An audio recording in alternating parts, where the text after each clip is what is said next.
નમો હરિહંતાણં નમો સિદ્ધાણં નમો આયરિયાણં નમો ઉવજાયાણં નમો લોવે સવ્વસાહૂણં મંગલં ભગવાન વીરો મંગલં ગૌતમો ગણી મંગલં કુંદકુંદાર્યો જૈન ધર્મોસ્તુ મંગલમ. પ્રથમોપશમ સમ્યક તો પહેલાની 5 લબ્ધિઓનું સ્વરૂપ આપણે ચર્ચા કરી રહ્યા છે. એમાં આપણે અત્યાર સુધી જે કરણ લબ્ધિ છે એ કરણ લબ્ધિ સુધી આપણે પહોંચ્યા છે. જો નિયમ કેવો છે, જે કરણ લબ્ધિ સુધી પહોંચે એને સમ્યક તો થાય જ. એટલે અને ક્યારે થાય કે કરણ લબ્ધિ પૂરી થાય એટલે જીવને સમ્યક તો થાય છે. એટલે આજે 1 કલાક પછી બધાને સમ્યક તો થવાનું છે. જો આપણે સર્વપ્રથમ પહેલા સમ્યક્ત્વની 10 પ્રકારની પાત્રતાઓ જોઈ હતી. પહેલા તો આપણે જોયું હતું કે સમ્યક્ત્વ 3 પ્રકારના છે. એમાં સૌ પ્રથમ ઔપશમિક સમ્યક્ત્વ થાય છે. એ ઔપશમિક સમ્યક્ત્વમાં 2 પ્રકાર છે, પ્રથમોપશમ અને દ્વિતીયોપશમ.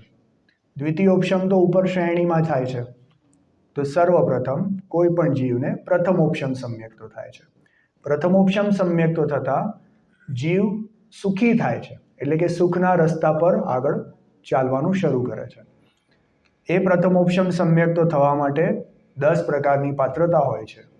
હવે જે જીવ આપણા જેવા હોય, મનુષ્યમાં સંજ્ઞી પંચેન્દ્રિય પર્યાપ્ત ગર્ભજ આદિ, તો આપણને તો એ પાત્રતા છે જ. હવે જરૂરત છે એની છે કે તત્વ વિચારપૂર્વક 7 તત્વોના નિર્ણયપૂર્વક જે શુદ્ધાત્મા હું છું એવો જ મારો સ્વભાવ છે એમ નિર્ણય કરું. એ નિર્ણયને તત્વ નિર્ણય કહેવામાં આવે છે. એ નિર્ણયની સાથે સાથે જ્યારે જીવને પરિણામોની વિશુદ્ધિ વધે છે અને નિર્વિકલ્પ દશા પ્રાપ્ત થાય તો એને પ્રથમોપશમ સમ્યક્ત્વ પ્રગટ થાય છે. એની જ આજે બપોરના આપણે રહસ્યપૂર્ણ ચિઠ્ઠીમાં પ્રત્યક્ષ પરોક્ષ કેવું સ્વરૂપ છે એની ઘણી ચર્ચા કરી. આજે જો ઘણો સૂક્ષ્મ થોડોક વિષય આવ્યો કે એને પ્રત્યક્ષ બી કહેવાય છે અને પરોક્ષ બી કહેવાય છે. એને મનના આધારે બી કહેવાય છે અને મનના આધાર વગર બી કહેવાય છે. તો કઈ અપેક્ષા ક્યાં લગાવવી, એની સુંદર ચર્ચા આપણે બપોરના કરી. હવે જો એમાં સર્વપ્રથમ જે વિશુદ્ધિના પરિણામ વધતા જાય છે તો એને 5 લબ્ધિપૂર્વક પરિણામોની વૃદ્ધિ કહેવાય છે. તો એમાં સર્વપ્રથમ ક્ષયોપશમ લબ્ધિ. 5 લબ્ધિના નામ જોઈ લઈએ. હવે કોને યાદ નથી રહ્યા આટલા વખત પછી? કોઈને બી પૂછું? બધાને યાદ રહી ગયા? હા, ચલો બધા સાથે બોલશું, ડર નહીં. સૌથી પહેલી ક્ષયોપશમ લબ્ધિ, પછી બીજી વિશુદ્ધિ લબ્ધિ, ત્રીજી દેશના લબ્ધિ, ચોથી પ્રાયોગ્ય લબ્ધિ અને 5મી કરણ લબ્ધિ. તો જો ક્ષયોપશમ લબ્ધિ કોને કહેવાય? કે જીવને જ્ઞાનાવરણ આદિ કર્મોનો ક્ષયોપશમ થતા એવી ભૂમિકા થવી કે જેનાથી તત્વ વિચાર થઈ શકે એને ક્ષયોપશમ લબ્ધિ કહેવામાં આવે છે. પછી બીજી વિશુદ્ધ લબ્ધિ કોને કહેવી? કે મોહના મંદ થવાથી, પરિણામોની નિર્મલતા વધવાથી એવી વિશુદ્ધિ પ્રગટ થવી કે જેનાથી જીવ તત્વ વિચાર કરી શકે એને વિશુદ્ધિ લબ્ધિ કહેવામાં આવે છે. પછી ત્રીજું, દેશના લબ્ધિ કોને કહેવી? કે જિનેન્દ્ર ભગવાન દ્વારા ઉપદેશેલા જે મૂળ તત્વો છે એ તત્વોનો ઉપદેશ સાંભળીને જીવનો એના ઉપર તત્વ વિચાર આદિ થવો. હવે તત્વ વિચાર આદિ થવો, ઓલું શું હતું? થઈ શકે, એમાં ફરક છે. તો હવે તત્વ વિચાર આદિ થવો એને દેશના લબ્ધિ કહેવામાં આવે છે. એના પછી આપણે જોયું ચોથી, પ્રાયોગ્ય લબ્ધિ. જે તત્વ વિચાર આદિ કર્યો એમાં વધારે ને વધારે સૂક્ષ્મતાપૂર્વક આ આત્મા જ હું છું એવા નિર્ણયમાં આગળ વધવું. ખ્યાલ આવે? જો અહીંયાથી પરિભાષા વાંચું છું, એ આપણે વાંચવાની રહી જ ગઈ છે, એકચ્યુઅલી વાંચી જ નથી. પ્રાયોગ્ય લબ્ધિની પરિભાષા જો, કર્મોની પૂર્વ સત્તા ઘટી. જે આપણે જોયું હતું ને કે કર્મોમાં આવી રીતના કાંડક ઘાતો આદિ થાય છે, એવી રીતના. તો કર્મની પૂર્વ સત્તા ઘટીને અંતઃ કોડાકોડી સાગર પ્રમાણ રહી જાય તથા નવીન બંધ પણ અંતઃ કોડાકોડી સાગર પ્રમાણે સંખ્યાત્મક ભાગ માત્ર થાય. આ પંડિત ટોડરમલજીનું મોક્ષના પ્રકાશકમાંથી વાંચું છું કે કર્મોની સત્તા ઘટી સાથે નવીન બંધ પણ ઘટ્યો, બેવ અંતર કોડાકોડી પ્રમાણ થાય છે. તે પણ લબ્ધિ કાળથી માંડીને, એટલે જ્યારે પ્રાયોગ્ય લબ્ધિ શરૂ થઈ ત્યારથી માંડીને જે અંતર મુહૂર્ત છે એમાં હજી ઘટતો થાય છે. કેમ કે દર સમય પરિણામ વધારે વિશુદ્ધ થતા જાય છે. તો લબ્ધિકાળથી માંડીને ક્રમથી ઘટતો જ જાય તથા કેટલીક પાપ પ્રકૃતિઓનો બંધ ક્રમથી મટતો જાય, જેને આપણે કહ્યું હતું પ્રકૃતિ બંધાપસરણ, કે અમુક પાપ પ્રકૃતિનો બંધ અટકી જ ગયો ઇત્યાદિ યોગ્ય અવસ્થા થવી, તેનું નામ પ્રાયોગ્ય લબ્ધિ છે. જો પ્રાયોગ્ય લબ્ધિમાં મૂળ શું થયું, મૂળ કારણ શું છે કે જો જેટલી દેશના લબ્ધિમાં પરિણામોની વિશુદ્ધિ વધી હતી ત્યાંથી હજી આગળ પરિણામોની વિશુદ્ધિ હજી અનંત ગણી વધતી ગઈ. પરિણામોની વિશુદ્ધિ એટલે શું લેવું? આપણે ગઈકાલે જોયું હતું કે જો જીવના કશાય ભાવ હજી ઘટતા એકદમ મંદ થઈને ઉદયમાં આવે છે. જો ફરીથી 3 ટ્રેક જુદા કરી નાખીએ, એક શ્રદ્ધાનો, એક જ્ઞાનનો, એક ચારિત્રનો. શ્રદ્ધા તો કરણ લબ્ધિના અંત સુધી મિથ્યાત્વમાં જ છે, એટલે લબ્ધિની પહેલા કે લબ્ધિમાં શ્રદ્ધામાં કાંઈ ફેરફાર થતો નથી.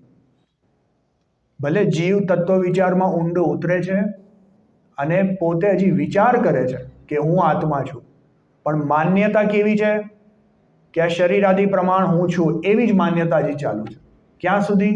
જ્યાં સુધી પેલા અતિન્દ્રિય આનંદનો અનુભવ ન થાય ત્યાં સુધી. અને અનુભવ થતાં જ શ્રદ્ધા સ્વિચ થઈ જાય. શ્રદ્ધા 1 સેકન્ડમાં સ્વિચ થઈ જાય છે. ખ્યાલ આવે ને? ચલો, જ્ઞાન.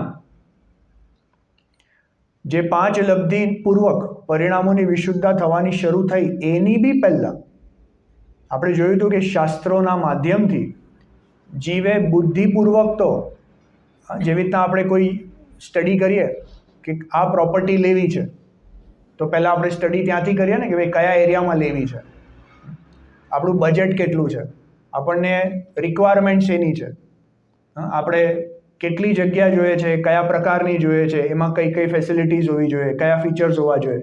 આપણે બધો લોજિકલ વિચાર કરીને પછી બધું સ્ટડી કરીને નિર્ણય કરીએ ને કે હા આ લેવી છે.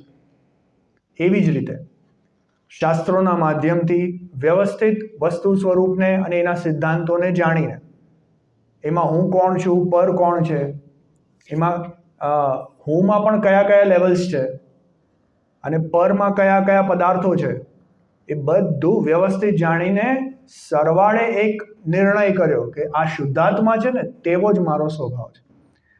આટલું જ્ઞાનનું આખું કાર્ય તો 5 લબ્ધિની પહેલા જ થઈ ગયું. ખ્યાલ આવે કે નહીં? હવે 5 લબ્ધિના પરિણામો વખતે આ અંતર્મુહૂર્તનો કાળ છે, સાવ નાનો કાળ છે, તો ત્યારે જ્ઞાનમાં કઈ વિશેષ વૃદ્ધિ થતી નથી.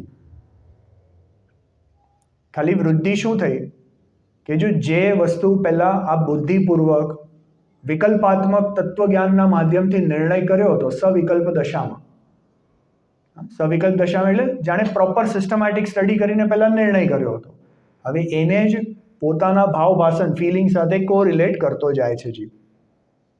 તો એ જેવો અહીંયા નિર્ણય કર્યો હતો એવો જ આત્માને પોતાના પરિણામોમાં એ શોધન કરીને ઉર્ધ્વ કરે છે. ખ્યાલ આવે છે ને? બસ જ્ઞાનમાં આટલો ફરક પડ્યો. તો જ્ઞાનમાં સમ્યકપણું નથી આવ્યું. જ્ઞાન તો જેવું હતું એવું જ છે. એમાં ખાલી એટલું થયું કે જે જ્ઞાન પરસન્મુખ થઈ રહ્યું હતું એને આપણે વધારે કેન્દ્રિત કરીને, એને સમેટીને સ્વસન્મુખ લાવ્યા. બસ દિશાનો ફેર થયો. ખ્યાલ આવ્યો ને? જ્ઞાનમાં તો આટલું જ થયું.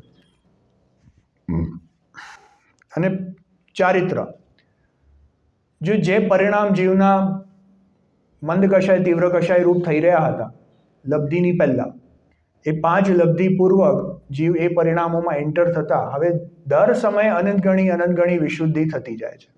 એટલે મુખ્ય ફરક તો ચારિત્રના પરિણામોમાં થાય છે. બરાબર? આ રીતે આખું પ્રેપરેશન જીવનું ચાલે છે. તો પ્રાયોગ્ય લબ્ધિના અંત સુધી જીવ પહોંચ્યો. કર્મોની સ્થિતિ અંતકોડાકોડી સાગરોપમ થઈ ગઈ. પરિણામ અત્યંત વિશુદ્ધ થઈ ગયા. પણ હજી જીવ રિવર્સેબલ કન્ડિશનમાં છે. અહીંથી બી જીવ પાછો નીચે પડી શકે છે. હવે એનાથી આગળ વધતા જીવ કરણ લબ્ધિમાં એન્ટર થાય છે. કરણ લબ્ધિમાં એન્ટર થતા જ હવે જીવ, આપણે જોયું હતું ગઈકાલે કે હવે જીવનું મૃત્યુ થતું નથી. એ કરણ લબ્ધિમાં જીવનું મૃત્યુ થઈ શકતું નથી. હા, કેમ કે એનો એવો જ સ્વભાવ છે. કરણ લબ્ધિ એ જીવના હવે સહજ વિશુદ્ધિના પરિણામ છે. એ આગળ વિશુદ્ધ થતો જ જશે. હવે એ કરણ લબ્ધિનો સમય પૂરો થશે એટલે સમ્યક તો પ્રગટ કરશે જ કરશે. હવે ત્યાંથી પાછો પડતો નથી. એટલે હવે સમ્યક તો લીધે જ છૂટકો. આ બધા કરણ લબ્ધિમાં દાખલ થતા જ આ બધા પરિણામ જીવના થઈ જાય છે. ચલો એનાથી આગળ આપણે જોયું હતું કરણ લબ્ધિમાં પણ મુખ્ય શું થાય છે કે હજી પણ જીવોના પરિણામ અનંત ગણા વિશુદ્ધ થતા રહે છે. જે 4 પ્રોસેસ પ્રાયોગ્ય લબ્ધિમાં શરૂ થયા હતા, શું થયું હતું કે પરિણામોની અનંતગણી વિશુદ્ધિ, સ્થિતિ બંધાપસરણ અને અનુભાગ બંધાપસરણ, પાપ પ્રકૃતિનો અનુભાગ બંધ ઓછો થવો, પુણ્ય પ્રકૃતિનો અનુભાગ બંધ વધવો, સ્થિતિ કાંડક ઘાત અને અનુભાગ કાંડક ઘાત અને સાથે પ્રકૃતિ બંધાપસરણ, આ બધી ઘટનાઓ પ્રાયોગ્ય લબ્ધિમાં શરૂ થઈ ગઈ હતી. એક કરણ લબ્ધિમાં પણ કન્ટિન્યુ થાય છે. હવે જો મેઇન વસ્તુ જે આપણે ગઈકાલે જોઈ હતી, કરણ લબ્ધિના 3 વિભાગ છે. કયા 3 વિભાગ છે? પહેલું છે અધઃ પ્રવૃત્તકરણ. ફરીથી અધકરણ શોર્ટ ફોર્મ છે, આખું નામ છે અધઃ પ્રવૃત્તકરણ. પહેલું શું નામ છે? અધઃ પ્રવૃત્તકરણ. પછી બીજું અપૂર્વકરણ. બીજું શું છે? અપૂર્વકરણ. અને ત્રીજું અનિવૃત્તિકરણ. હા, અનિવૃત્તિકરણ. હવે જો એ 3 કરણ પરિણામ, એનો કાળ કેવો છે? તો આખા કરણ લબ્ધિનો સંખ્યાત બહુભાગ કાળ તો અધકરણ છે અને એક ભાગ બાકીના 2 છે. હવે બાકીના 2માં બી સંખ્યાત બહુભાગ અપૂર્વકરણ છે અને બાકીનો એક નાનો કાળ અનિવૃત્તિકરણનો છે. એટલે મોરલેસ જસ્ટ ફોર એક્ઝામ્પલ સમજો 10 ભાગ કરણ લબ્ધિ છે તો તમે એને 6, 3 અને 1 એમ સમજો, મોટું. પણ અહીંયા તો ખાલી સંખ્યાતનો, ત્યાં બહુ મોટો ફેર છે, એવી રીતના સમજો. હવે જો આપણે ડાયગ્રામના માધ્યમથી ગઈકાલે જીવોના પરિણામોને થોડા સમજ્યા હતા, એને ફરીથી થોડું ક્વિકલી રિવાઇઝ કરી નાખીએ છીએ. અધકરણ, અપૂર્વકરણ અને અનિવૃત્તિકરણ, આ 3 ભેદ જ શું કામ પડ્યા? કે જો એ 3 એવી જીવોના પરિણામોની ભૂમિકા છે કે એમાં નાના જીવોની અપેક્ષા, જો નાના જીવો શબ્દનો શું મતલબ એ બી સમજી લો. નાના જીવો એટલે અનાદિ અનંત કાળના બધા જ જીવો, એને નાના જીવો કહેવાય. નાના એટલે બધા, ઓલા નાના નથી, આ નાના એટલે વિવિધ. તો જો કેવલ જ્ઞાની પરમાત્મા તો 3 કાળના બધા જ જીવોના પરિણામ જાણે છે. તો અનાદિ અનંત જે પણ જીવ પ્રથમોપશમ સમ્યક્ત્વની કરણ લબ્ધિમાં દાખલ થાય છે તો એના પરિણામ કેવા હોય છે એને એનાલાઇઝ કરીને અહીંયા 3 વિભાગ પાડ્યા. તો પહેલો વિભાગ છે અધકરણનો છે, પછી વચ્ચેનો અપૂર્વકરણ, પછી ત્રીજો અનિવૃત્તિકરણ. હવે જો ટેકનિકલી તો આ 3 વિશુદ્ધિ વધતી જવી જોઈએ. આપણી પાસે બોર્ડ પર એટલી જગ્યા નથી, એટલે મેં અનિવૃત્તિકરણને ફરીથી નીચે ડ્રો કરી નાખ્યું છે. આ દેખાય છે થોડું ઘણું? ના દેખાતું તો જરાક આમ આવીને એક નજર નાખી લેજો.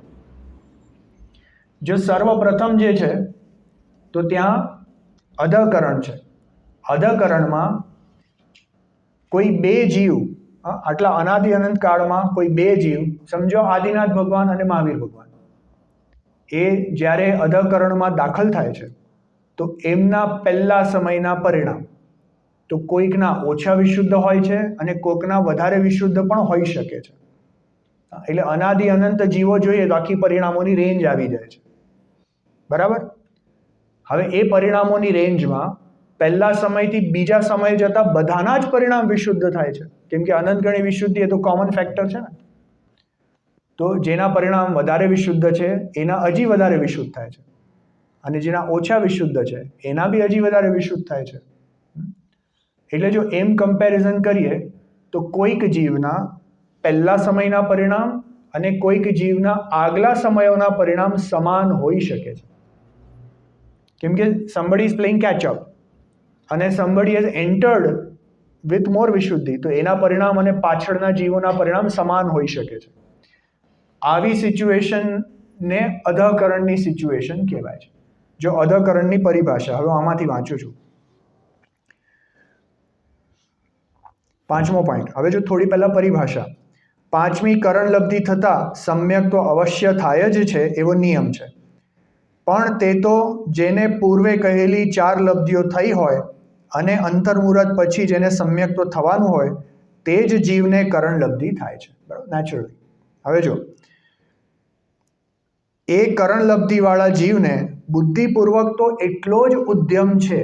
જો ધ્યાન આપજો, કરણ લબ્ધિ વાળા જીવને બુદ્ધિપૂર્વક એનું કાર્ય શું છે કે એટલો જ ઉદ્યમ છે કે તે તો તત્વ વિચારમાં ઉપયોગને તદરૂપ થઈને લગાવે છે. એ જીવ શું કરે છે કે એ તો તત્વ વિચારમાં ડૂબેલો છે, એને આનાથી કાંઈ ફરક પડતો નથી. ખ્યાલ આવે? એને કર્મથી, પરિણામોથી, એને બીજાના પરિણામો આદિથી કાંઈ ફરક પડતો નથી. એ જીવ તો શું કરે છે, હું શુદ્ધાત્મ સ્વરૂપ ભગવાન આત્મા છું એમ કરીને પોતામાં લીન છે. બસ પોતામાં લીન છે, પણ મિથ્યાત્વમાં છે, કેમ કે હજી પૂરેપૂરી લીનતા થઈ નથી. જો વાંચું છું આગળ. તે તત્વ વિચારમાં ઉપયોગને તદ્રુપ થઈને લગાવે છે, તેથી સમયે સમયે તેના પરિણામ નિર્મળ થતા જાય છે. બરાબર? આખી ચર્ચા જે છે એ જીવના પરિણામોની છે, હમણાં કર્મ વચમાં આવતા નથી. તો એમના પરિણામ સમયે સમયે અનંત ગણા નિર્મળ થતા જાય છે.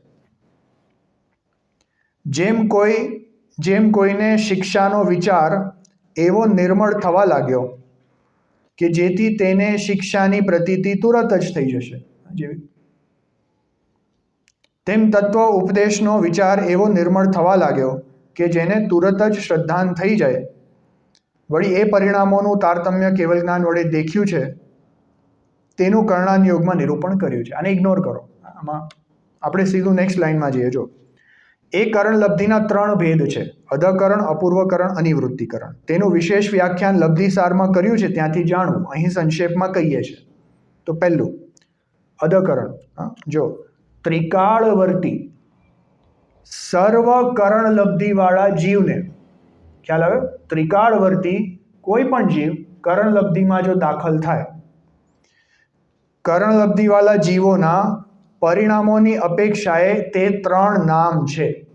ખ્યાલ આવે ને? આ 3 નામ કેવી રીતના પડ્યા કે ત્રિકાળવર્તી જીવોના પરિણામોની અપેક્ષાએ છે. હવે એમાં અધઃકરણ, જ્યાં પહેલા અને પાછલા સમયોના પરિણામ. ખ્યાલ આવે ને? કોઈ જીવના જસ્ટ એન્ટર થઈને પહેલા સમયના પરિણામ છે, અને કોઈ જીવ એન્ટર થઈને 4, 5, 10, 15, 100, 1000 સમયો પછીની વાત છે, તો એના પાછલા સમય. કોઈ જીવના પહેલા અને પાછલા સમયોના પરિણામ સમાન હોય તે અધઃકરણ છે. ખ્યાલ આવ્યું? ક્લિયર છે? હા, જેવી રીતના જો ત્યાં મેં ડ્રો કર્યું છે, તો જે ફર્સ્ટ લાઈન છે એ પહેલા સમયના જીવોના પરિણામોનું વેરિએશન છે. પછી નેક્સ્ટ લાઈનમાં તમે આવો તો બધાના જ પરિણામ અનંત ગણા વિશુદ્ધ થયા, જ્યાં હતા એનાથી હજી વિશુદ્ધ થયા. પણ તો પણ જો બીજા સમયના પરિણામ અને પહેલા સમયના પરિણામમાં ઓલમોસ્ટ હાફ ઓવરલેપ છે. ખ્યાલ આવે ને? હવે ત્યાંથી ત્રીજા સમયમાં આવ્યા તો ત્રીજાના અને પહેલાના હવે ઓવરલેપ નથી. પણ જ્યાં સુધી હવે આ તો મારી પાસે જગ્યાઓ છે એટલે મેં 2-3 સમય જ બનાવ્યા, પણ સમજો અધકરણમાં ત્યાં અસંખ્યાત સમયો છે. કેટલા સમયો છે? અસંખ્યાત. એટલે કોઈક જીવનો પહેલો સમય અને કોઈક જીવને અસંખ્યાત સમય પછી એવી વિશુદ્ધિ આવે છે. સમજાય છે ને? તો જ્યાં આવું સમાનતા થઈ શકે તેને અધકરણ કહેવાય છે. આટલું ક્લિયર? જો આગળ વધીએ. હવે જો બીજું અપૂર્વકરણ. હવે જો અપૂર્વકરણમાં કેવું છે? અપૂર્વકરણ, કરણ એટલે પરિણામ, અપૂર્વ પરિણામ થાય છે. એટલે જો જેમાં પહેલા અને પાછલા સમયોના પરિણામ સમાન ન હોય તેને અપૂર્વકરણ કહે છે. ખ્યાલ આવ્યો? જેમાં પહેલા સમયની જો નાની રેન્જ છે એના પછી બીજા સમય જતા એ આખી રેન્જની બહાર જ બીજી રેન્જ છે. કેમ કે બધા જ જીવોના પરિણામ અનંત ગણા વિશુદ્ધ થયા, પણ એટલા બધા અનંત છે કે આ રેન્જથી આખું બહાર જ વયું ગયું. એટલે જરાય ઓવરલેપ થતો નથી. એને કહેવાય અપૂર્વ પરિણામ થવા, એટલે અપૂર્વકરણ છે. બરાબર? હવે સમજો અનિવૃત્તિકરણ છે. અનિવૃત્તિકરણ એનાથી બી ઉપર હોવું જોઈએ. આપણી પાસે બોર્ડમાં જગ્યા નથી એટલે અમે નીચે કર્યું. બીજું પણ નોટિસ કરજો કે અધકરણની રેન્જ બહુ મોટી છે, અપૂર્વકરણની નાના અનંત જીવોની જે પરિણામોની રેન્જ છે એ ઘણી નાની થઈ ગઈ છે. અને ત્યાંથી હવે અનિવૃત્તિકરણમાં આવીએ તો કોઈ રેન્જ જ નથી. દરેક જીવોના પરિણામ એક્ઝેક્ટલી સમાન હોય છે. ખ્યાલ આવે ને? એટલે મહાવીર ભગવાન અનિવૃત્તિકરણમાં એન્ટર થયા હશે અને પહેલા સમયના વિશુદ્ધિના પરિણામ અને આદિનાથ ભગવાનના પરિણામ એક્ઝેક્ટલી આઈડેન્ટિકલ. નારકી જીવોના અને મનુષ્યના બી આઈડેન્ટિકલ. ખ્યાલ આવે છે ને? જો આજે જ મેં વાંચ્યું, તમને વાંચ્યું, પાછું પાનું મળવું અઘરું છે.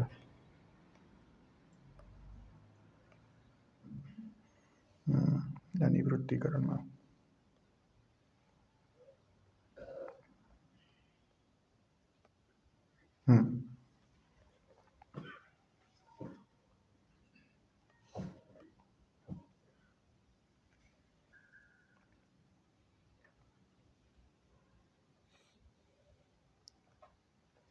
જો કોઈક જીવના અનિવૃત્તિકરણમાં દાખલ થતા પરિણામોની તો સમાનતા છે, પણ તેમના ગતિ, એટલે ચારેય ગતિના જીવ હોઈ શકે ને, તો ગતિ જુદી જુદી હોઈ શકે.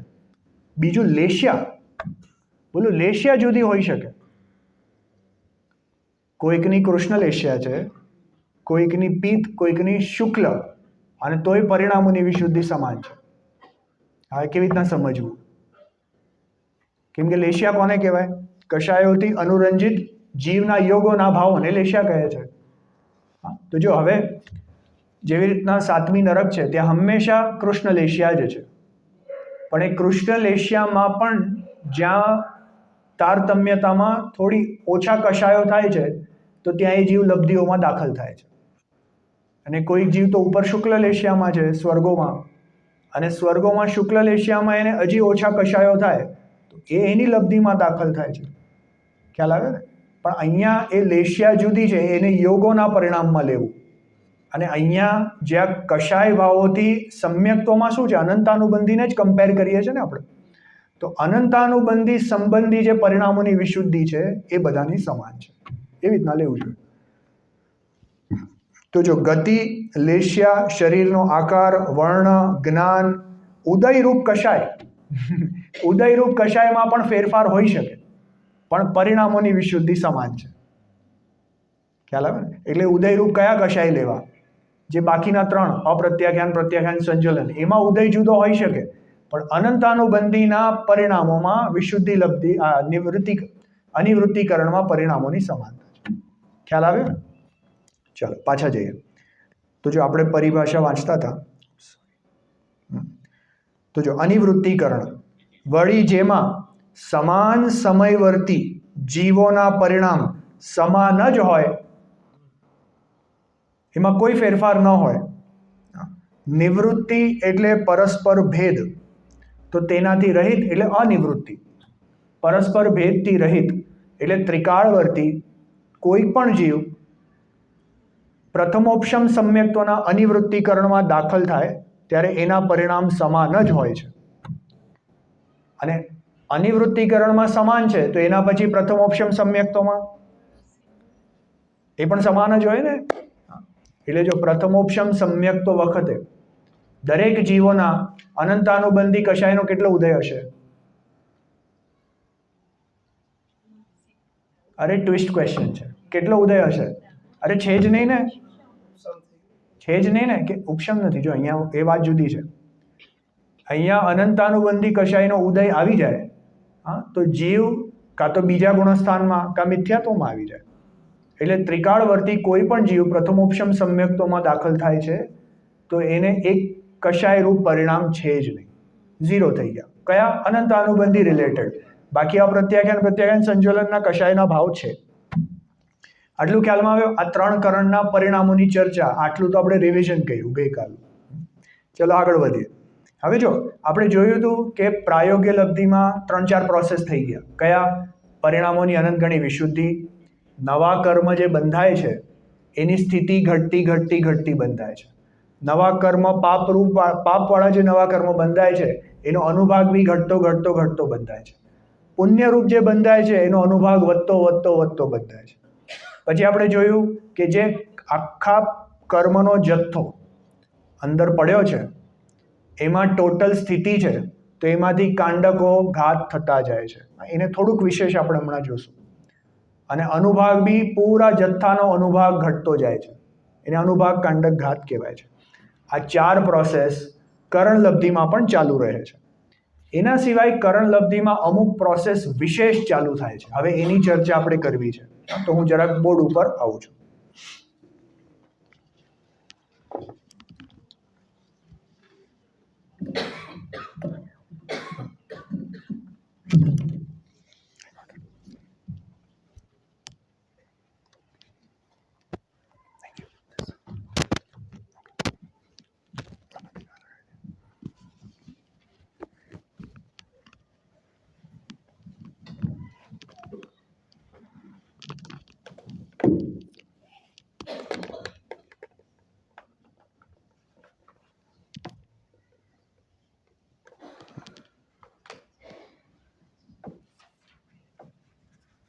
જરા ડિસ્ટર્બન્સ વધારે આવે છે, કાઢી જ નાખું છું. I think better.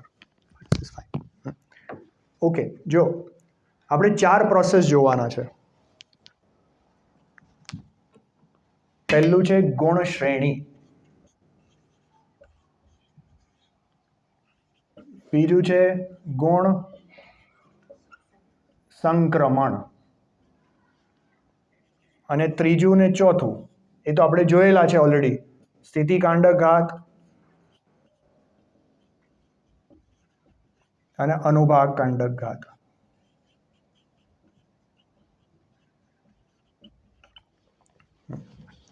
જો આ જરા રબ કરી નાખું છું. આપણે જો ગઈકાલે એક ઉદાહરણથી જોયું હતું કે સપોઝ ટાંકીમાં પાણી ભરેલું છે. હવે આ ટાંકીને ખાલી કરવી હોય તો શું કરવાનું? તો જો ઉપરનો નળ પહેલા બંધ કરવાનો, નીચેનો નળ છે એને ઝાઝો ખોલી નાખવાનો, એ ઓછો પડે તો હજી એક નળ બનાવી દેવાનો. બીજું શું કરી શકો તમે કે અહીંયાનું પાણી કાઢીને બીજી જગ્યાએ બીજી ટાંકીમાં નાખી દો. ખ્યાલ આવે છે કે નહીં? હા. હવે આ જ વસ્તુને આપણે અહીંયા જોવાના છે. જો જે કર્મો છે એને ગુણ શ્રેણી એટલે કે જેટલા સ્પીડમાં ખરી રહ્યા હતા એનાથી વધારે સ્પીડમાં આપણે ખરાવવા લાગ્યા, હા, નીચેથી વધી ગયા, એને કહેવાય ગુણ શ્રેણી. બીજું છે ગુણ સંક્રમણ. સંક્રમણ એટલે બદલવું. તો જે આ ટાંકીમાં છે પાણી એને બદલીને બીજી ટાંકીમાં નાખી દો તો આ ખાલી થતું જાય. સ્થિતિ કાંડક ઘાત એટલે ઉપરથી કાઢતા જવું. ઉપરથી બી કાઢે છે, નીચેથી બી કાઢે છે, સાઈડમાંથી બી કાઢે છે, બધી જગ્યાએથી કર્મોને કાઢવા માંડો તો જલ્દી ખતમ થઈ જાય ને. એટલે જો આપણા કર્મના લોજિક અને સાદા આપણા લૌકિક લોજિકમાં કંઈ જાજો ફરક નથી. ખ્યાલ આવે ને? ખાલી ટેકનિકલ ટર્મિનોલોજી થોડી જુદી છે. ચાલો, મારી એક વસ્તુ તમને જરા બનાવીને બતાવી છે. આ એક થોડા નવા શબ્દો છે પણ આ શબ્દો આપણે જાણી લેશું ને તો ઘણું બધું આપણને જાણવામાં ઇઝી પડશે. જો જીવને દર સમયે કર્મની જે વ્યવસ્થા છે, એટલે જેવી રીતના મેં 2 દિવસ પહેલાં સમજાવ્યું હતું કે એક સમયે જે કર્મ બાંધ્યા આપણે, હમણાં જે કર્મ બાંધ્યા તો એ બધા એકસાથે ઉદયમાં નથી આવતા, ડિસ્ટ્રીબ્યુટ થઈને ઉદયમાં આવે છે. ખ્યાલ આવે ને? તો સમજો કોઈ એક સમયે કર્મ જ્યારે આપણે બાંધીએ તો એને એક ડોટથી રેપ્રેઝેન્ટ કરાય છે કે આ સમયે કર્મ બાંધ્યા. હવે જે સમયે કર્મ બાંધે એના પછી for a little bit of time એ કર્મ ઉદયમાં આવતા નથી, ડિસ્ટ્રીબ્યુટ થઈને ઉદયમાં આવે છે પણ થોડા ગેપ માટે ઉદયમાં આવતા નથી. એને આપણે સ્ટ્રેટ લાઇનથી બતાવવામાં આવે છે. એના પછી એ ઉદયમાં આવવાના શરૂ થાય છે. હવે જ્યારે ઉદયમાં આવવાના શરૂ થાય તો એને હોરિઝોન્ટલ લાઇનથી બતાવવામાં આવે છે. બરાબર? એટલે હોરિઝોન્ટલ લાઇન આપણે બનાવી. As you go up, this is time scale. મેં પહેલાં બી કહ્યું હતું ને, time is represented vertically. This is વર્તમાન કાળ અને ધીસ ઇઝ ફ્યુચર. બરાબર? તો જો જે સમયે કર્મ કરવાના શરૂ થાય તો આને પહેલી લાઈન બનાવવામાં આવે છે. જે હોરિઝોન્ટલ લાઈન છે ને એને કહેવાય નિષેક. એને કહેવાય નિષેક. નિષેક એટલે એવો કર્મનો સમૂહ જે એક સાથે ઉદયમાં આવે છે. એવા કર્મનો સમૂહ જે એક સાથે ઉદયમાં આવવાનો હોય એને કહેવાય નિષેક. ખ્યાલ આવ્યો? હવે સમજો આપણે એક સાથે 100 કર્મ બાંધ્યા તો પહેલા સમયે 10 ઉદય, એટલે જ્યારે ઉદયમાં આવવાના તો 10 ઉદયમાં આવ્યા તો એને કહેવાય પહેલો નિષેક. એના પછી આવશે બીજો નિષેક, પછી ત્રીજો, ચોથો, પાંચમો આદિ. હવે જો ઇન્ટરેસ્ટિંગલી જેટલા કર્મ બાંધ્યા છે ને એ યુનિફોર્મલી ઉદયમાં નથી આવતા. જે પહેલા ઉદયમાં આવે એ ઝાઝા ઉદયમાં આવે છે અને પછી એની સંખ્યા ઘટતી જાય છે. એટલે આ જે લાઈન હોય એ આપણે આવી રીતના બનાવશું.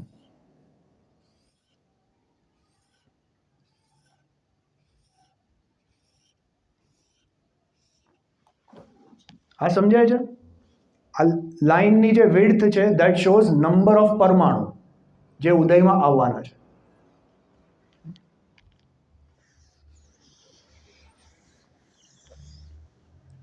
આટલું ખ્યાલમાં આવે છે બધાને? આટલું ખ્યાલમાં આવ્યો? હવે જો હજી હું કોમ્પ્લેક્સ કરતો જઈશ એટલે જ્યાં ન સમજાય ત્યાં અટકાવજો.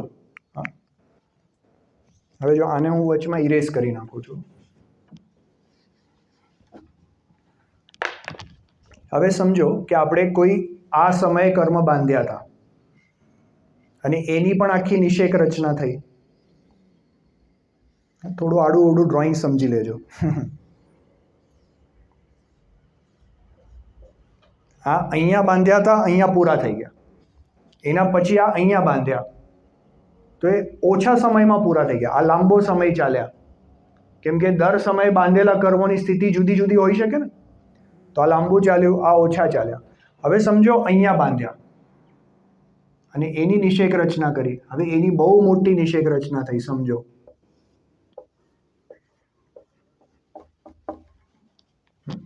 બરાબર? હવે કોઈ પણ એક સમય કર્મ જે બાંધીએ છે એ આપણે જોયું હતું કે લાખો કરોડો વર્ષો સુધી ઉદયમાં આવે છે. તો એક સાથે જે લાખો કરોડો વર્ષો સુધી બાંધશું કર્મ એ અંદર જથ્થા તરીકે પડ્યા છે ને. હા, તો આ તો જો એક સમયમાં બાંધેલા કર્મની નિષેક રચના છે. હવે તમે એ બધા જ ટોટલ જથ્થાની નિષેક રચના બનાવો તો કેવી રીતના બને?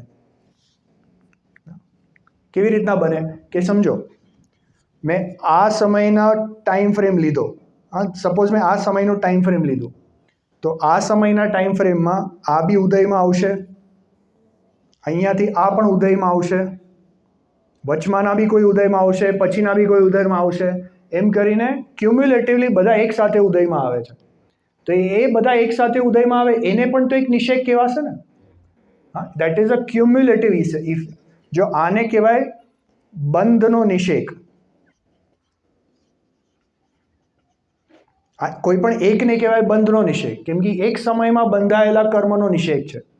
અને પેલા જે બધા એક સાથે જમા કરો તો એને કહેવાય સત્તાનો નિષેક. આટલું સમજાય છે? હા, સત્તાનો નિષેક ખ્યાલમાં આવે છે ત્યાં? બોલો બોલો, પૂછો.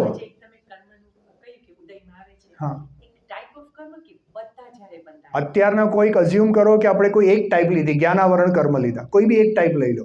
જો બધાની નિષેક રચના જુદી જુદી થાય છે, એક સાથે જ્ઞાનાવરણ દર્શનાવરણ આદિ મિક્સ થઈ જતા નથી, બધાની જુદી જુદી થાય છે.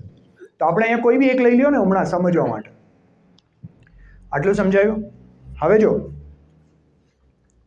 એમ સમજો કે અહીંયા નીચે મોટો છે ભાગ અને અહીંયા પતલો છે, પણ એવા પણ તો કોઈ કર્મ હશે ને આનાથી બી નીચે, જેનો ત્યાં નીચે મોટો હશે ને અહીંયા પતલો હશે. અને આ કર્મ જે રચનાઓ છે તો એનો અહીંયા મોટો છે ને આગળ પતલો છે. હવે આનો હજી અહીંયા મોટો છે ને આમ પતલો છે.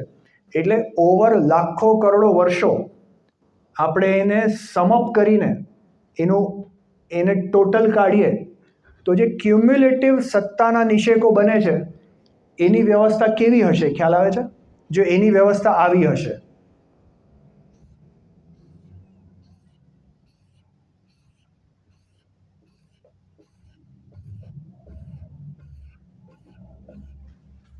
they are more or less flat. સમજાયું કે નહીં? કેમ કે જો આમાં આટલો નિષેક કોઈ એક સમયમાં બંધાયેલો નો આવ્યો, આટલો કોઈક બીજાનો આવ્યો, ત્રીજાનો આવ્યો, ચોથાનો આવ્યો, એમ કરતા કરતા લાખો કરોડો વર્ષોના બંધાયેલા નિષેકો એક સાથે જમા થઈ ગયા. તો મોર ઓર લેસ થોડા વેરિએશન હોઈ શકે, બટ મોર ઓર લેસ આખું ફ્લેટ થઈ ગયું. આટલું સમજાયું? આટલું સમજાયું બધાને? હા. બીજું પોઈન્ટ તમે નોટિસ કર્યો હોય તો અહીંયા આ વર્ટિકલ લાઈન હતી કે જ્યાં કર્મ ઉદયમાં આવતા નથી, પણ સમજો આની વર્ટિકલ લાઈન છે ત્યારે અહીંયા તો ઉદયમાં આવે છે ને, આની વર્ટિકલ લાઈન છે ત્યારે આ તો ઉદયમાં આવે છે ને. એમ કરીને આ સત્તાના નિષેકમાં કોઈ વર્ટિકલ લાઈન નથી. ખ્યાલ આવ્યો કે નહીં? તો આ વર્તમાન કાળ અને આ ફ્યુચર કાળ. હા, હવે બાય ધ વે જો આને કહેવાય શું કહેવાય? કોઈને ખબર છે? આને કહેવાય આ બાધા કાળ. આ બાધા કાળ, બરાબર. અને આટલા બાકીના ભાગને કહેવાય ઉદય કાળ. આ બાધા કાળ અને ઉદય કાળ, બરાબર. આ તો ખાલી તમારા ઇયર્સ માટે, એને આપણે યુઝ નહીં કરીએ. આપણે યુઝ આને કરવાના છે. આટલું બધાને ખ્યાલમાં આવ્યો? હા, તો હવે બાકી બધું હું ઇરેઝ કરી નાખું છું, આપણે આના ઉપર ફોકસ કરશું.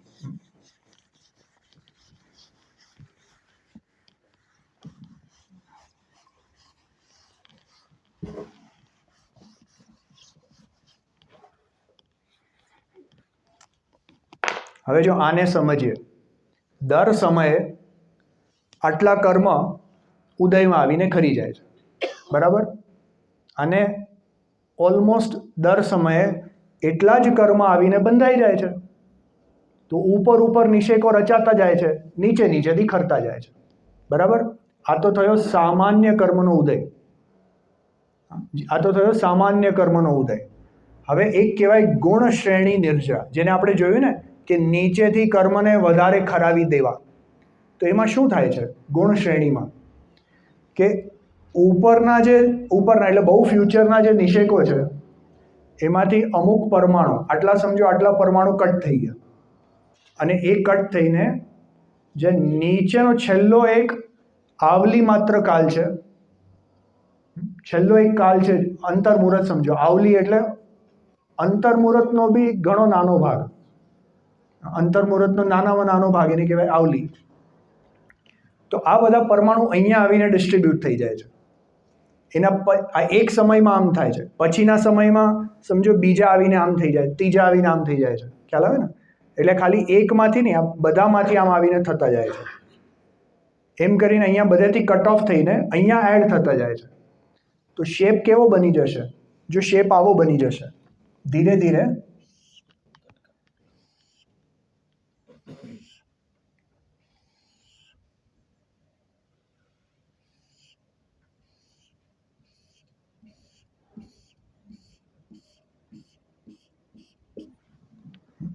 જો ધીરે ધીરે શેપ આવો બની જશે, ઉપર ઉપર પતલા થતા ગયા અને આ નીચે આટલા ભાગમાં બહુ બ્રોડ થઈ ગયા. ખ્યાલ આવે છે? એટલે થયું શું બેઝિકલી, જે કર્મ બહુ ફ્યુચરમાં ઉદયમાં આવવાના હતા એમાંથી અમુક અમુક પરમાણુઓ એનું ઉદીર્ણા થઈને આ નીચેના નિષેકોમાં આવીને એવી રીતના ભળી ગયા કે દર સમયે જે ઉદયમાં આવવાનું પરમાણુ છે એ પહેલાં કરતાં અમુક ફેક્ટર સંખ્યાત ગણા, અસંખ્યાત ગણા, એવી રીતના અમુક અસંખ્યાત ગણા પરમાણુઓ નેક્સ્ટ સમયમાં ઉદયમાં આવે છે. સમજો પહેલા સમયમાં 100 ઉદયમાં આવ્યા અને આપણે મલ્ટીપ્લિકેશન ફેક્ટર 2નો રાખ્યો, તો બીજા સમયમાં 200 ઉદયમાં આવ્યા, ત્રીજા સમયમાં 400, એના પછી 800. હવે જ્યાં 4 સમય ગયા એટલી વારમાં બીજા ઉપરથી નીચે આવી ગયા, તો હજી ઉપર આવી રચના થઈ ગઈ. તો એ 800 પછી 1600, 1600 પછી 3200, પછી 6400, એમ કરતાં કરતાં દર સમયે કર્મની સંખ્યા વધારે ને વધારે ઉદયમાં આવીને ખરી જવી. આને કહેવાય ગુણ શ્રેણી નિર્જરા. સાંભળ્યું છે? નિર્જરા તો સાંભળ્યું હશે ને બધાએ. નિર્જરા એટલે વધારે ને વધારે કર્મનું ખરી જવું. તો ખાલી વધારે ખરી જવું એમ નહીં, ગુણિત પ્રમાણમાં વધારે ખરી જવું, એને કહેવાય ગુણ શ્રેણી નિર્જરા. આટલું સમજાય છે? આ પહેલો ભાગ સમજાય છે? જો આવું પ્રાયોગ્ય લબ્ધિમાં નહોતું થયું. પ્રાયોગિક લબ્ધિમાં આવી જ અરેન્જમેન્ટ હતી, પણ ખાલી ઉપરના અમુક ચાલ્યા જતા હતા, જેને આપણે કહ્યું સ્થિતિકાંડક ઘાત. અને જે નવા બંધાતા હતા એ નીચે નીચે જ બંધાતા હતા, ઉપર ઉપર નહોતા બંધાતા, એને કીધું સ્થિતિ બંધા અપસરણ. હવે તો આ જૂના પરમાણુ બી ફટાફટ ખરવા લાગ્યા, એને કહેવાય ગુણ શ્રેણી નિર્જરા. આ સમજાય છે કે નહીં? ચલો આગળ. આ વધારે વાઇડ એટલે છે કેમ કે આ ગણિત પ્રમાણમાં કર્મો છે. આ ફર્સ્ટ કરતાં સેકન્ડ મોટી છે, સેકન્ડ કરતાં થર્ડ મોટી છે, થર્ડ કરતાં ફોર્થ મોટી છે, અને પછી નોર્મલ છે પાછું. નહીં? જો જે આ નિષેકોની સાઇઝ છે, નિષેકની સાઇઝ એટલે કે નંબર ઓફ પરમાણુ જે ઉદયમાં આવવાના છે તે. ખ્યાલ આવ્યો ને? The line of size indicates number of પરમાણુ. તો પહેલાં જે આ ફ્લેટ હતું ઓલમોસ્ટ 100 100 100 100 હતા, ઓલમોસ્ટ સિમિલર પરમાણુઓ હતા. એની બદલે 100 200 400 800 પરમાણુઓ થઈ ગયા. એટલે લાઈનો મોટી થતી જવા લાગી. ખ્યાલ આવે છે કે નહીં? સમજાયું બેન? આપણે કે ઓલા જે ઉપરથી જે ખરે છે 6 આવલી છે, એટલે જે લાસ્ટ વન હોય એ તો જે એક બી એવી જ રહી, એ તો ઉતરી જાય, પણ જે ભેગા થાય છે એ એના પછીની એક સમય ટુ 6 આવલી સુધીના એની અંદર એડ થતા જાય છે. આ જે ઉપરના પરમાણુ એ નીચે એડ થતા જાય છે. જો આ ફર્સ્ટ લાઈન એક સમયની છે, બરાબર, એટલે જે પહેલા સમયે ખર્યા તો એમાંથી અમુક એડ થશે, પણ એ પછી લાઈન પૂરી થઈ ગઈ, પછી નેક્સ્ટ લાઈન આવી ગઈ. હા, હવે નેક્સ્ટ લાઈન જે આવી આના કરતાં મોટી છે, પછી એ ખરી ગઈ. એના પછી હવે જે નેક્સ્ટ લાઈન હતી સેકન્ડ લાઈન, એમાં 2 સમય માટે પરમાણુ એડ થયા ને, પછી થર્ડ લાઈનમાં 3 સમય માટે એડ થયા, ચોથી લાઈનમાં 4 સમય માટે એડ થયા. એમ કરતાં કરતાં ગુણિત પ્રમાણમાં કર્મનું આવીને ખરી જવું, એને કહેવાય ગુણ શ્રેણી નિર્જરા. ખ્યાલ આવ્યું? આટલું ક્લિયર? સેકન્ડમાં જાઓ. જે 50% તો સમજાયું કે નહીં? ચાલો આગળ વધીએ. જો હવે જો આ પહેલું છે, સમજો આ મતિ જ્ઞાનાવરણની, આપણે મતિ જ્ઞાનાવરણ નહીં, સમજો આને અનંતાનુબંધીનું લઈએ. સમજો આ અનંતાનુબંધી ક્રોધ, સમજો આ એની નિષેક રચના છે. હવે આવી સિમિલર નિષેક રચના આપણે અનંતાનુબંધી માનની પણ બનાવી. અનંતાનુબંધી માનની સમજાય છે કે નહીં? હા. તો હવે ગુણ સંક્રમણ કોને કહેવાય? કે સમજો પહેલા સમયે 10 કર્મ પરમાણુ સંક્રમિત થઈ ગયા. સંક્રમિત એટલે ખ્યાલમાં આવે છે ને, ક્રોધથી માન રૂપ થઈ ગયા. પહેલા સમયે 10 થયા, અને હવે સમજો આપણે મલ્ટીપ્લિકેશન ફેક્ટર 2નો જ રાખ્યો, તો બીજા સમયે 10 ના 20 થયા. એટલે પહેલા સમયે 10 કર્મ પરમાણુ આમ આવ્યા, બીજા સમયે 20 આમ આવ્યા, ત્રીજા સમયે 40 આવ્યા, 80 આવ્યા, 160 આવ્યા. એમ દર સમયે ગુણિત પ્રમાણમાં કર્મ પરમાણુનું એક પ્રકૃતિમાંથી એક ઉત્તર પ્રકૃતિમાંથી અન્ય પ્રકૃતિરૂપ થઈ જવું એને કહેવાય ગુણ સંક્રમણ. ખ્યાલ આવે છે ને? હવે અહીંયા સમજો અનંતાનુબંધી ક્રોધમાંથી માનમાં નથી જતા, પણ કેમ કે આપણે બધી જ અનંતાનુબંધી ખાલી કરવી છે, ખાલી થતી નથી પણ ઓછી કરવી છે ને, એટલે અહીંયા જશે અપ્રત્યાખ્યાનાવરણ.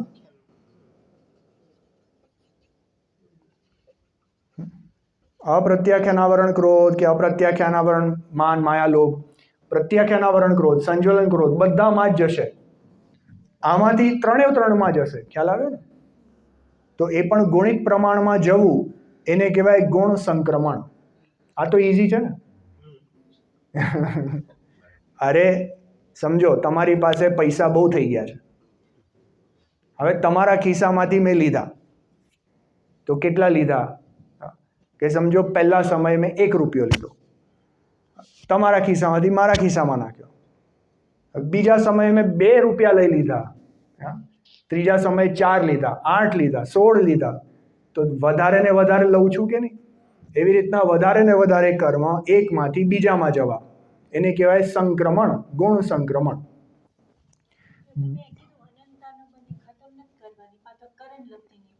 કરણ લબ્ધિની વાત છે. ના, જો ખતમ નથી થતી, જો સમજો હજી ઉપશમ સમ્યક્ત્વ છે. ઉપશમ સમ્યક્ત્વમાં કન્ડિશન શું છે કે સમ્યક્ત્વ વખતે એનો ઉદય નથી, ખાલી એનો ઉદય નથી એટલું જ. હવે આપણે એમાં આવવાના છે એકચ્યુઅલી. અત્યાર સુધી જે ચર્ચા કરી, હવે એના પછી તમને હમણાં ક્લિયર થઈ જ જશે. હવે ચલો નેક્સ્ટ પ્રોસેસ છે. આ 4 પ્રોસેસ તો આપણે સમજી લીધા. આ 4 પ્રોસેસ અપૂર્વકરણથી શરૂ થઈ ગયા. હવે એના પછી અનિવૃત્તિકરણનો કાળ આવ્યો. અનિવૃત્તિકરણમાં એનો અસંખ્યાત ભાગ ચાલ્યો જાય, પછી ખાલી એક ભાગ બચે. જો યાદ કરો, ત્રણેય કરણ પરિણામ બી 1 સેકન્ડની અંદરના છે. એમાં સંખ્યાત બહુભાગ તો અધકરણ, પછી નાનો ભાગ અપૂર્વકરણ, એનાથી નાનો ભાગ અનિવૃત્તિકરણ. એ અનિવૃત્તિકરણનો બી અસંખ્યાત બહુભાગ ચાલ્યો જાય અને એક ભાગ બચે ત્યારે 2 બીજા પ્રોસેસ થાય છે. એનું નામ છે અંતરકરણ અને ઉપશમકરણ. હવે આ મેઇન ઇન્ટરેસ્ટિંગ વસ્તુ છે. જો એના માટે જરાક હું ક્લીન કરી નાખું પાછું.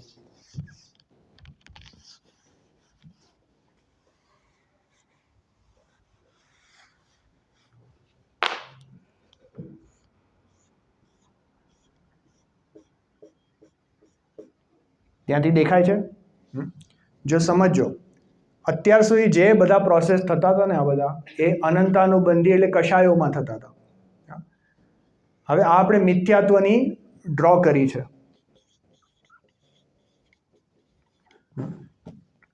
એક એક સમય ચાલતો જાય છે એટલે મિથ્યાત્વનો એક એક નિષેધ ખરતો જાય છે. અનિવૃત્તિકરણ અહીંયાથી શરૂ થયું હતું એટલે એનો અસંખ્યાત બહુભાગ ચાલ્યો ગયો. હવે ખાલી આટલો જ ભાગ બાકી છે. સમજો, this is the point of સમ્યક દર્શન. ખ્યાલ આવે ને? હા, હજી એને અનિવૃત્તિકરણનો આટલો કાળ બાકી છે. હજી અનિવૃત્તિકરણનો આટલો કાળ બાકી છે. જેમ જેમ એક એક નિષેધ જશે એમ એમ જીવ આગળ જઈને આ સમય પર સમ્યક દર્શન પ્રાપ્ત કરવાનો છે. ખ્યાલ આવ્યો?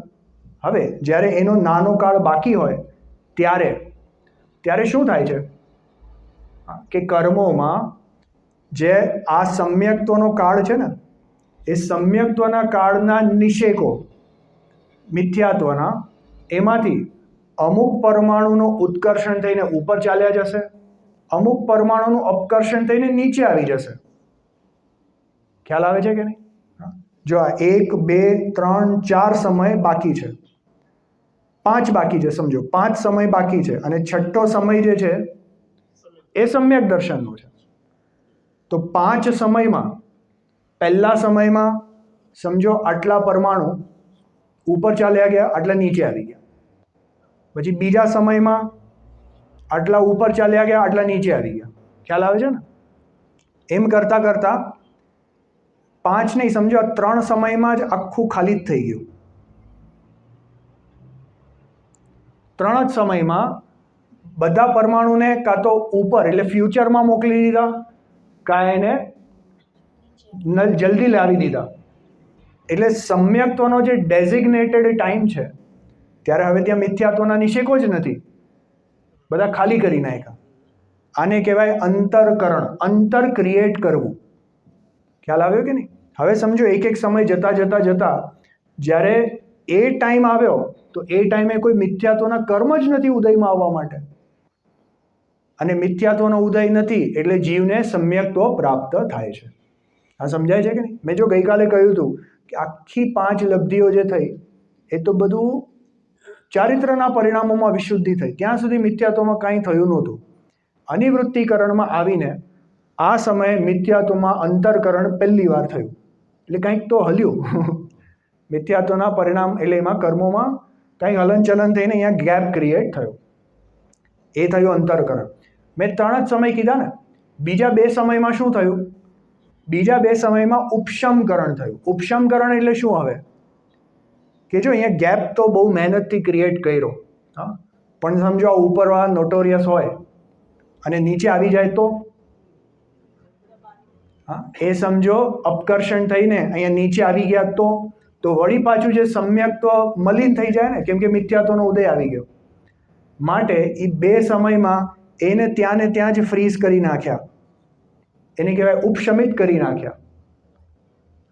તો અનિવૃત્તિના લગભગ છેલ્લા સમયોમાં ઉપશમકરણના માધ્યમથી ઔપશમિક સમ્યક્ત્વના કાળ પછીના કર્મો એને ત્યાં ને ત્યાં ઉપશમિત કરી નાખ્યા. એટલે હવે જે ઔપશમિક સમ્યક્ત્વનો કાળ છે એટલા સમયોમાં કોઈ પણ કર્મનો ઉદય, મિથ્યાત્વના કોઈ કર્મનો ઉદય આવતો જ નથી. માટે એ સમયમાં જીવને સમ્યક શ્રદ્ધાન થાય છે. જો ફરીથી વાત આખી કર્મથી કરવામાં આવે છે, સમજાય છે ને? કોઈ કર્મ જીવને મિથ્યાત્વ ઉત્પન્ન કરતું નથી, અને જીવના પરિણામથી કોઈ કર્મ રોકાતા કે આવવાના નથી. પણ જો બેમાં સહજ જ એવો કોઈ ઇન્સિડન્સ છે કે એક જ સમયે આવી બધી પ્રક્રિયાઓ થાય છે. નહીં તો કર્મને કેવી રીતના ખબર ક્યારે ગેપ કરવાનો છે? હજી તો અહીંયા છે ને, એને કેવી રીતે ખબર કે આટલા સમય પછી સમ્યક તો થશે? કે જો ફરીથી ત્રિકાળવર્તી બધા જ અનિવૃત્તિકરણના જીવોના પરિણામ એક્ઝેક્ટલી આઈડેન્ટિકલ હોય છે. એટલે બધા જ જીવોને એક્ઝેક્ટલી સેમ ટાઈમે અંતરકરણ શરૂ થાય છે.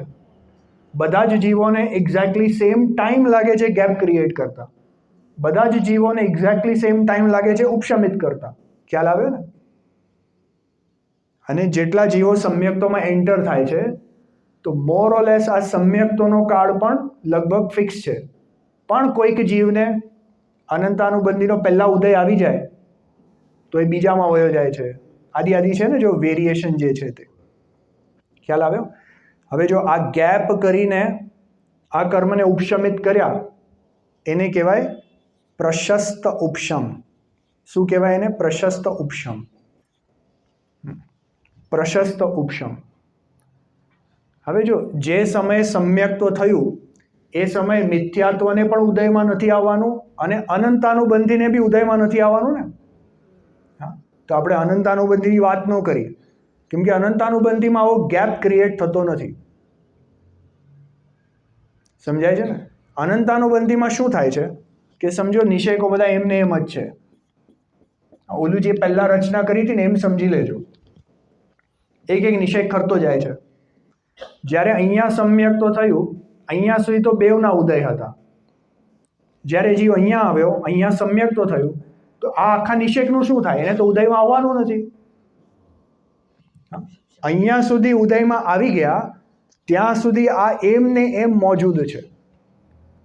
પણ જે સમયે એણે ઉદયમાં આવવાનું છે એ જ સમયે એક સમયમાં આ બધાને બધા કર્મો કન્વર્ટ થઈને અપ્રત્યાખ્યાન પ્રત્યાખ્યાન સંજોલનમાં ઉદયમાં આવી જાય છે. એટલે પોતા રૂપે ઉદયમાં નથી આવતા. ખ્યાલ આવે છે ને? એ ત્યાં ગુણ સંક્રમણ નહીં કહેવાય, કેમ કે એ ગુણિત પ્રમાણમાં સંક્રમિત નથી થતા. એક સાથે એક ઝાટકે બધા સંક્રમિત થઈ ગયા. એટલે એને કહેવાય છે અપ્રશસ્ત ઉપશમ.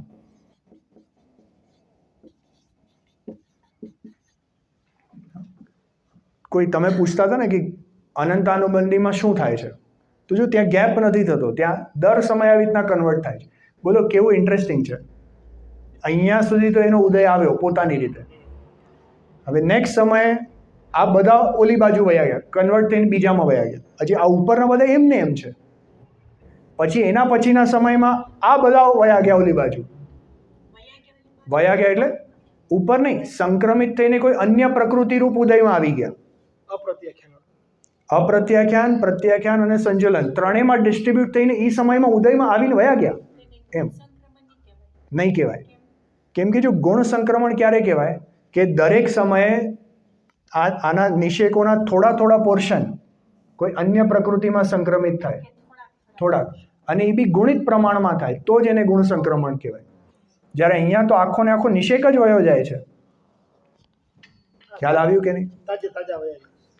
તાજે તાજા ન કહેવાય, વાસી જ છે. આ તો કેટલા વખતના પડ્યા છે અંદર.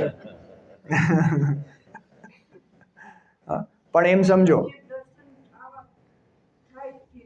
એ થવાની એમ સમજો ને જસ્ટ અંતર્મુહૂર્ત પહેલા, જસ્ટ પહેલા. અચ્છા સોરી, આ જે છે ને સમ્યક દર્શન થાય ત્યારે જ તમારી વાત સાચી, ત્યારે જ. એટલે એમ સમજો કે આ કોળિયો મેં હાથમાં લીધો, હા, હું મારા મોઢા સુધી લઈ જાઉં છું, અને અહીંયા આવીને આમ કોઈ બીજાના મોઢામાં નાખી દે તો ખ્યાલ આવે ને? એટલે આ બધા નિષેકો અનંતાનુબંધીના પોતાના રૂપે જ ત્યાં પડ્યા છે, અને એક સમયમાં જસ્ટ આમ ઓલી બાજુ જઈને ઠરી ગયા. ખ્યાલ આવે છે કે નહીં? હવે જો વિચાર કરો, ક્ષાયોપશમિક સમ્યક્તોનો ઉત્કૃષ્ટ કાળ કેટલો છે? કોઈને ખ્યાલ છે? 66 સાગર. 66 સાગર સુધી દર સમયે આ અનંતાનુબંધીના કર્મો પોતા રૂપે ઉદયમાં આવતા નથી, અને એ એક સમયમાં ઓલી બાજુ જઈને કોઈ અન્યના રૂપે ઉદયમાં આવીને ખરી જાય છે. કેવી વિચિત્ર વાત છે ને? એણે કોને કીધું કે તારા રૂપે ઉદયમાં આવવાનું કે નહીં આવવાનું? કર્મને એટલી બુદ્ધિ છે તોય જો કેવી વિચિત્ર ઘટનાઓ થાય છે કર્મમાં. ખ્યાલ આવે છે કે નહીં? જો મતિ જ્ઞાન અને શુદ્ધ જ્ઞાનમાં પણ આપણે દેશઘાતી સર્વઘાતી જોયું હતું ને, તો જો બધા સર્વઘાતી કર્મો પડ્યા છે પણ પોતા રૂપે ઉદયમાં આવતા નથી, ને દર સમયે દેશઘાતીમાં કન્વર્ટ થઈને ઉદય આવે છે. જો જેને જેટલું સમજાય એને અંદરથી એટલો ભાવ આવે. પણ કર્મોની એટલી બધી વિચિત્ર ઘટનાઓ છે કે આ બધી ઘટનાઓ જોઈને આપણને એટલો દ્રઢ નિશ્ચય થઈ જાય છે કે આવું બધું તો જીવ ક્યાં કરવા બેસે છે. આટલું બધું કન્વર્ઝન, અહીંયા ગેપ કર્યો, અહીંયા ઉપશમિત કર્યા, અહીંયા આને આમ કર્યા, અહીંયા આને ઓલાને આમ કર્યા, ગુણ સંક્રમણ. આ જો અહીંયા સુધી આ બધું જ ચાલુ છે એક સાથે. પેલા 4 પણ ચાલુ છે ને આ બી ચાલુ છે. તો આટલી બધી કર્મમાં જે ઉથલ પાથલ થઈ રહી છે, એને કયો જીવ કરે છે?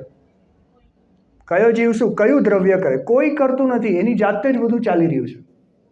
ખ્યાલ આવે છે ને? તો જો આનાથી કેટલો દ્રઢ નિશ્ચય થયો કે જીવ કર્મમાં કંઈ જ કરી શકતો નથી. નહીં તો આટલું બધું એક સાથે કેવી રીતના થાય? તો જીવ તો શું કરે છે? આપણે પહેલા જ જોયું ને, જીવ ત્યારે શું કરે છે કે એ તો તત્વ વિચારપૂર્વક હું આ શુદ્ધાત્મા છું એમ વિચારોમાં વધારે ને વધારે લીન થતો જાય છે. અને એ વધારે ને વધારે લીન થતા આ સમય એવો આવે છે કે જ્યાં એના એવા વિકલ્પાત્મક વિચાર બી બંધ થઈ જાય છે. એના વિકલ્પો બંધ થઈ જાય છે. વિચાર નહીં, વિકલ્પો બંધ થઈ જાય. રાગાદી ભાવો, કશાય ભાવો બંધ થઈને અહીંયા આવતા જ આ અનંતાનુબંધીનો ઉદય નથી, અહીંયા મિથ્યાત્વનો ઉદય નથી. એટલે જીવને ઔપશમિક સમ્યક્તો પ્રગટ થાય છે. ખ્યાલ આવે છે કે નહીં આટલું? હા, એ પછીની વાત છે. હવે એક કોમ્પ્લેક્સ પ્રોસેસ છે, એને હમણાં નહીં લઈએ, બીજી વખત.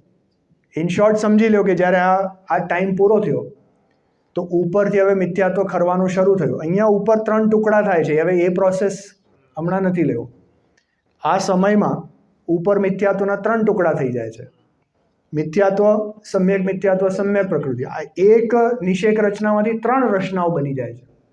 અને હવે આ સમય પૂરો થતા હવે મિથ્યાત્વ અને સમ્યક મિથ્યાત્વનો ઉદય નથી આવતો, સમ્યક પ્રકૃતિનો ઉદય આવે છે. એટલે જો હવે પાછું મિથ્યાત્વ અને સમ્યક મિથ્યાત્વના કર્મો દર સમયે સમ્યક પ્રકૃતિ રૂપ થઈને ઉદયમાં આવશે. એ જરાક કોમ્પ્લિકેટેડ થઈ જશે.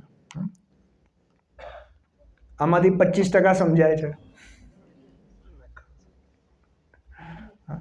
જો વસ્તુ કદાચ થોડીક અઘરી પડે પણ ક્યારેક તો સાંભળવી પડશે ને. તો જો એ રીતે આપણે અહીંયા એક મિનિટ જોવા દો શું બચી ગયું.